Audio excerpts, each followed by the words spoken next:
আগেকার দিনের গরমকাল। উফ, কি গরমটাই না পড়েছে এবছর। উফ, ভাগ্যিস সকাল সকাল উঠে মায়ের হাতে হাতে কাজগুলো করে নিলাম। এবার পুকুরে গিয়ে চানটা করে আসি।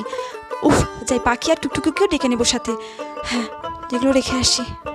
গামছাটা নিয়ে নিই। মা, আমি পুকুরে চান করতে যাচ্ছি। ঘরের কাজ তো প্রায় সবই হয়ে গেছে। আমি চান করে এসে তোমার সঙ্গে একসঙ্গে ভাত খাবো। টেপি, সাবধানে যাস, তাড়াতাড়ি চলে আসিস। আচ্ছা, যাই, যাওয়ার সময় পাখি আর টুকটুকিকে ডেকে নেবো। পুকুরে গিয়ে মজা করে সাঁতার কাটবো আর চান করবো, খুব মজা হবে। এই গরমে পুকুরে চান না করলে হয় নাকি? যাই। উফ, পুকুরে চান করে গরমটা একটু কম লাগছে।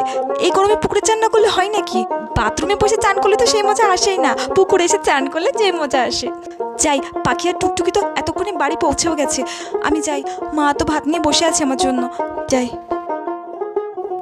মা, এত দেরি করলি? বেলা গিয়ে 3টে বেজে গেল।